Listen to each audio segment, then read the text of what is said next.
over the Los Angeles Sparks, 90-86. The Sky had to outscore the Sparks 26 to 12 points in the fourth quarter to get that victory. We're going to talk about it, break it all down. But first, we got to play that intro. And I would be playing the intro if they didn't keep changing the thing file here. All right, now we're about to play the intro.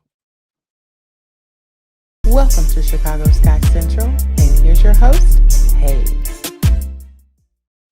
What's going on, Sky fans? Welcome to another episode of Chicago Sky Central, your number one spot for everything Chicago Sky related. I'm one of those, Sir Haize, but more importantly, you guys can follow the channel at Chicago Sky Pod on every social media platform we happen to be on. With that being said, let's go ahead and get into content for today, y'all. So we got it. The Chicago Sky pulled out a narrow victory over the Los Angeles Sparks. This was a game that the Sky were basically losing this game throughout most of this game. The Sparks doubled the lead, coming out of going into the third quarter. I believe it was no victory at halftime. But the Sky came back, outscored the Sparks 26 to 12 in the fourth quarter to get this victory. We had four players scoring in double digits. Angel Reese had 14 points, 11 rebounds, 1 assist, 1 block, 4 turnovers. You also got Camila Cardoso with 15 points, 14 rebounds, 3 assists, 1 steal. She heard y'all talking about her. Rachel Bannon with 14 points. She goes 3 of 5 from the 3-point range.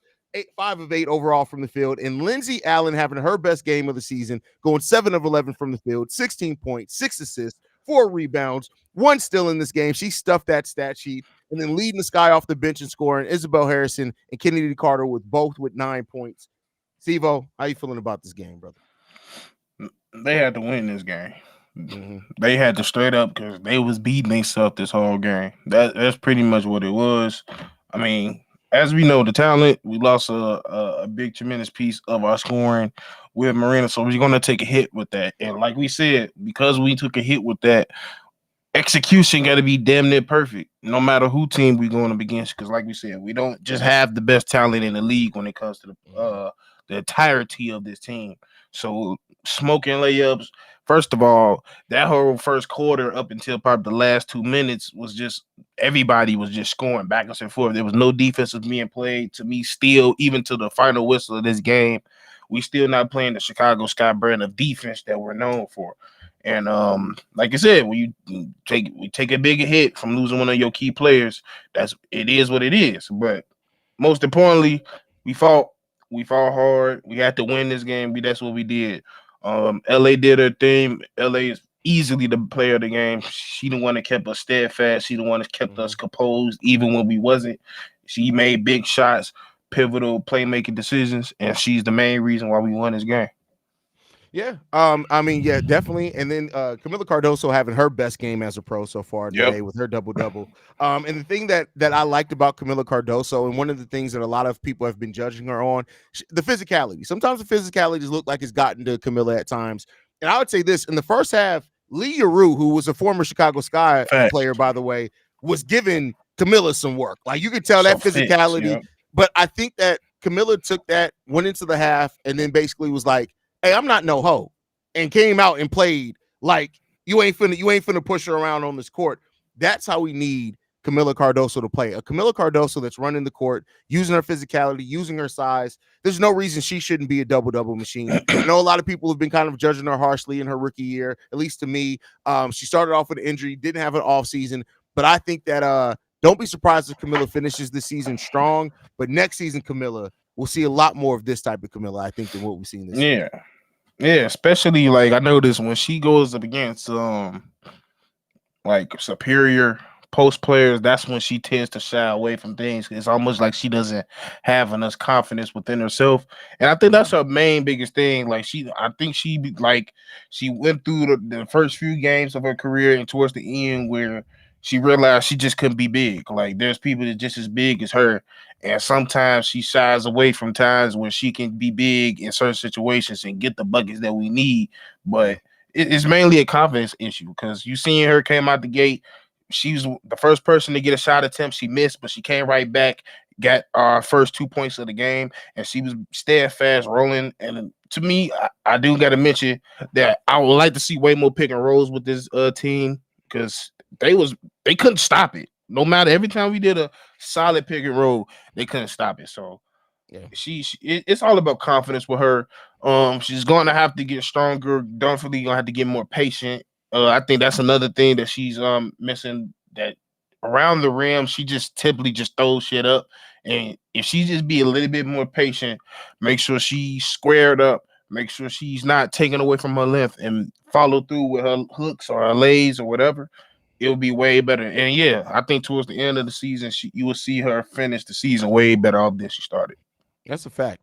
And if you once this Chicago Sky team finds their point guard, you're going to see a lot different Camilla in that case too. I think Unleashed. yeah, you're going to see her unleashed because what Camilla can do in the pick and roll, how creative she is in the pick and roll, as far as finishing strong and through contact and stuff like that. You get a point guard that's a good passer and a threat to shoot the three consistently. It's going to completely change the way the teams right now. Teams are able to pack it in on Camilla and the Sky overall because we just aren't a consistent shooting team. Those things start changing for the Sky. You're going to see a lot different Camilla and Angel for that matter next season as well. Most definitely, and it's gonna and that's a key thing. We need a guard. The guard play is man the main reasons why we struggle so much. We're predicated on scoring down low, but it's hard to score down low when you can't get your ball to the people that's right next to the rim.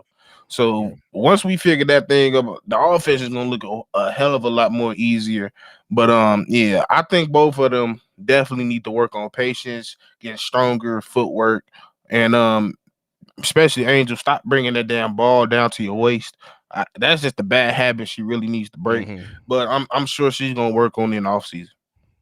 Yeah, I mean, and that's the thing too. Like, you got to keep in mind, this is long and grueling for the college players, not just Angel and Camilla, but everybody. They literally went from the women's tournament ending to basically 2 weeks later, you're doing a WNBA preseason game. Like, so it's one of the things that not any other sport really has to deal with that way. Like, you get a full off season as a rookie. You don't in the WNBA. And so, getting having this experience of going through your first season and having the up and downs, but then now what you learn from that is going to be key for these ladies and how they go into this offseason and they get to train and things like that. We know Angel's going to be playing over in Unrivaled. We'll be covering that over here as well. But getting with actual trainers, working on specific parts of your game. And for those that think like Angels are just going to come out of one offseason and fix everything, no, typically it's 2 to 3 off seasons where you work on something, you then put that into practice, then you work on something else, you put that into practice. But I think that we're going to see Angel Reese kind of understand how and where to use her size. She's going to be more efficient next year. And I think we're going to start seeing her probably shoot a 12 to 15 footer a little bit more consistently as well. Yeah, and that's like I got through this whole little spat during the game. The mobs like they took a month off. I'm like, yeah, to rest. You think they finna come back and they've been playing since goddamn September?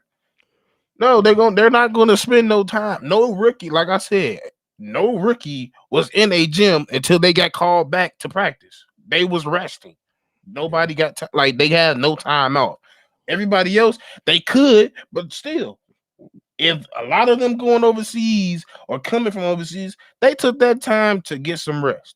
It is what it is. I don't like there.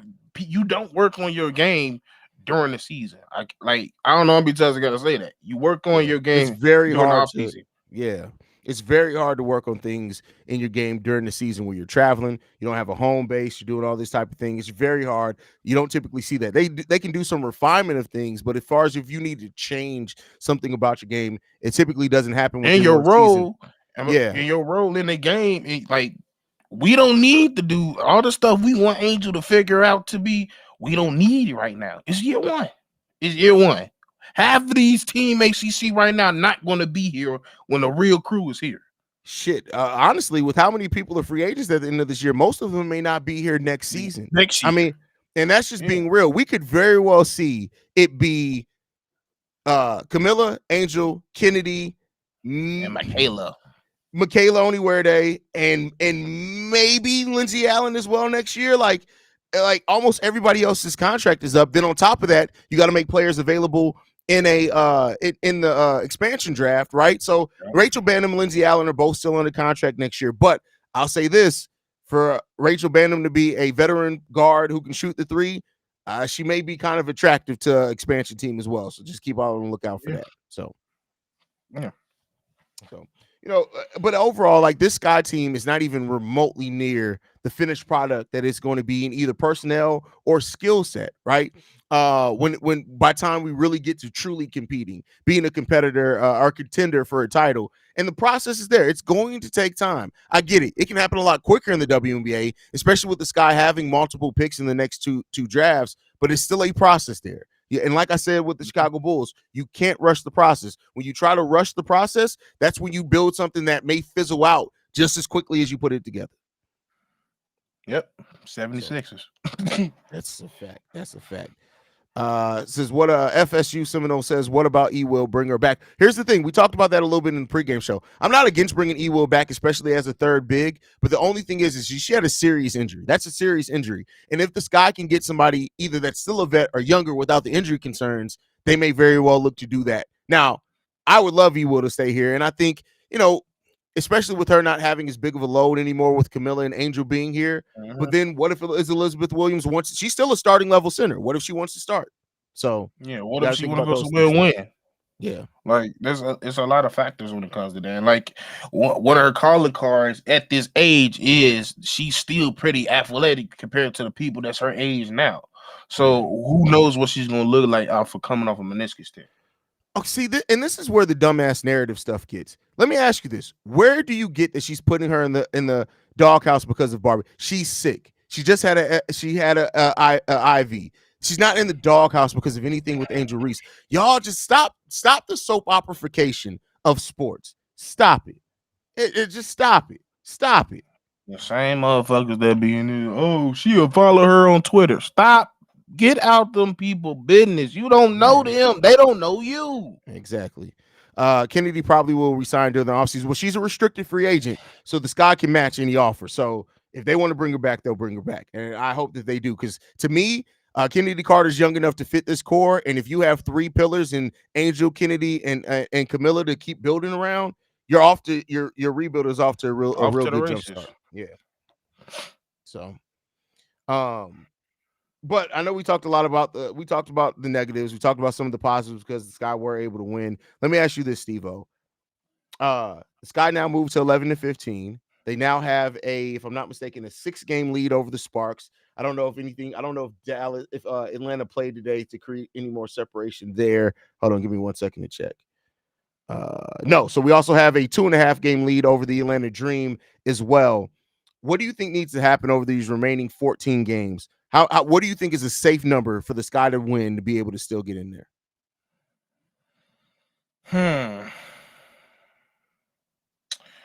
I think they're gonna have to get close. I don't think they're gonna get 20 wins, but they're gonna have to get as close to 20 wins as possible. Okay. I don't know how they're gonna do it. It'll look like they can do it, but anything's possible in this league. We've seen teams get hot at random times, so I think in order for them to even look close to that they're gonna make the playoffs, they're gonna have to get close to that 20 mark by the end of the season. Yeah, I mean that is a good mark. You look at it, we're 11 wins. If you can get 9 more out of 14 games left, yeah, I mean that's a really good win percentage. And this Sky team has been really up and down, but I mean I know that they can do it, right? Can they? It's going to be a lot tougher on them now. They're going to have to keep finding that balance offensively. I hope that Ken isn't sick too much longer, but we got to see, man. The Atlanta. Let's take a look at the Dream schedule. Okay, I just want to see what their schedule looks like, because I know Sky schedule gets tough there towards. This month is iffy because they played the Sun tonight. I think they play Sun tomorrow, and then they play the Mercury back to back after that. Then they got Indiana, then they got Seattle, and then they got the Aces to figure out to finish. The rest of this month is tough for them. But I will say that they set their September schedule kind of yeah. They play the Mystics twice. They play the Sparks to start off. They play Mercury, then they play the Wings, Fever, Lynx, Mystic, Sky, Liberty. Yeah. I mean, we'll see, man. I will say I think our schedule is a little bit more tougher than Atlanta. Yeah, so I mean, it's gonna be difficult. Because we got Mercury, the Sun, we got the Aces, we got the Mystics, as you said. We finished off against Indiana again. Considering the September is a motherfucker. Yeah, September. Minnesota, the Aces, the Sparks, the Wings, the Mystics. Yeah, they're gonna have to Minnesota, lock in. Minnesota. Mercury, Yeah, Dream, and then Connecticut. yeah, they're gonna have to lock in. But we'll see how this I guy, don't. like the makeup Yeah, of this team, man. It comes down to the defense, and they gotta, even in this game, they did not have their defensive identity in this game. They gotta last two rediscover their games. defensive identity. They got to. The last two games, like I said, I don't know if you was here, but I said this is not the defensive team I seen before break. I don't know if they let where they need to find it, but they need to find it quick because we was not allowing people to run up the score the way they did in the first quarter, like we did the last two games. That's a fact. And they got to stop this deficit. That's something that we saw even before the break. They got to stop letting teams get out to these big leads against them, man. Yeah. You got to stop, because when you're not a great 3-point shooting team, especially if you're playing against it, it's hard to come back. It's hard to. So that's why they got to lock in defensively. We'll see how they play against the Mercury tomorrow. Hopefully they're looking to get their revenge back because they just blew them out at home by 20 points. Kennedy is not more ready to go, and a 24-hour turnaround, you can't really expect her to change that much health-wise. We're gonna need what Bannon brought tonight. We're gonna need that again tomorrow. So, yeah, like I said, if y'all think we tanking, y'all just see, we're not and the continued dumbassery. Yeah, she's sick. That's why she got more burn. What part are you not comprehending of that, fam? Shiva, we probably won't get Paige, because even if we do luck out and we get that number 1 pick, remember, Dallas has the right to swap picks with us. They will swap picks in that case. As soon as they see the Chicago Sky got the number 1 pick, give me that shit. Yeah, there's no way. The only way that the Sky could possibly pop, and then even then, a team would have to not want Paige, which isn't going to happen. But let's say that the Sky have a top 4 or 5 pick with one of their picks, and then their second pick, and they trade both to a team's willing to take both to let them move up. But in that case, I don't see a team doing that. So there's almost no chance this guy get Paige, unfortunately. Yeah, I'm not trying to trade both for Paige. I'm age is good, but shit, she is injury prone. Yeah. So yeah, it's no, you need, and I got common sense to show you. Go and check her social media. She literally posted herself getting an IV. She's actually sick. I get it that you want to seem smart and try to find a storyline, but because there is none, you just make yourself seem like a remedial dumbass. Is actually what you do in that case. And is this Ghost of Judah? Yeah, it might be his sister. It might be his sister. Cause get off Twitter. Get off Twitter. Oh yeah, because y'all doing too much. Y'all coming at fucking Dana for yelling at goddamn what you call it. Y'all get off Twitter. Y'all don't know shit. I do like Olivia a lot from Notre Dame. The problem with that is, let me not say the problem. It just depends on the draft place that the Sky are in. I see a couple of mocks that I trust. He lying. He said tank for Olivia. That's what he said. Tank for Olivia. He said tank. That's why this is. I'm not tanking for Olivia. Yeah. I like Olivia, but I'm not tanking for Olivia. Yeah. You think Flage gonna come out? Can she come out next year? She can, but I don't think she is. Yeah, she said her and her mama been saying that they want to do all 4 for the longest. So yeah, we'll see. We'll see what happens there. Angel and Kennedy don't have no issues. Get over it. That too. There's no issues between Angel and Kennedy, man. So yeah. Okay, that is a completely. If we, for example, if the Sky were in the NBA Finals, which is comparable to the Olympics, yes, she would have played more. She would have fought to be on there. We're playing a game in the middle of August against the LA Sparks. To compare that to the Olympics is asinine. They're not the same thing. He was comparing. I think he was saying the person that was saying, yeah, you read it wrong. She was saying like, you think she playing sick? Noah Lyles did what he did and he was sick. That's what he was saying. I got you. Or he or she, I don't know what you are. My fault. Yeah, I don't mean to misgender anybody. So yeah, don't take offense. Charge it to my head, not to my heart. Yeah. Let's see. We get this one from Desi. Says, would you rather the Sky package the 2 picks for a higher pick or use it as an opportunity to draft 2 people? We need the most talent on this roster, period. And if you can build a team off the most young talent, now, if they just see somebody out there at the second pick they just don't think that there's quality talent there, then that's different. But I think these next 2 drafts are going to be deep enough to where I say keep your own picks unless you have a deal on the table that gets you somebody that's going to be a superstar like Paige. If that's the case, if somebody says we'll take your 2 picks, give us Paige, all right, I'm not going to be mad at that. Otherwise, I think that you just keep your 2 draft picks and just keep taking bites at the apple of talent. Because you want people to fit the timeline. And a lot of these, and that's another thing. A lot of these people on this team don't fit the timeline. Yeah. And that's another thing too that you got to is the timeline, because like Lindsey Allen, as great as she played this game, she doesn't fit the timeline at all. Like it's just that's just not the case. So Diamond, no. Yeah, so we'll see, man. We'll see what happens. Overall, like I said, a tale of 2 halves really with the Chicago Sky in this game. It took a do-rag Haize Petty Roosevelt appearance to get everything together, but we got it done. That's the key thing. Yeah, I won't even say tale of 2 halves. I'll say tale of they got their shit together at the end of the 3rd, going into the 4th, because up until that point, I thought it was over. Yeah, that's a fact. So yeah, we just got to keep it going, and we'll see what happens with that one. Yeah, anything left, Stevo? We'll be right back tomorrow, man. Yeah, like I said, like we told y'all, we ain't the best team, so we gonna have to be as perfect as possible. Y'all see, when we don't play perfect, y'all see the type of game or as close as possible. Y'all see the type of game that turns out to be, no matter who the team is. These teams talented regardless. So, like I said, you can't take nobody lightly, and you got to be as efficient and as perfect as possible, especially when you don't have the talent. Yeah, that's true. That's true. You think the Sky make a trade where we got 3 more days into the trade deadline? I think something like that. I feel like fuck a trade. Monique Billings is available. Go get her. I don't care if it. Odyssey Jones literally got picked up by the Sparks today. Yeah. 7 day.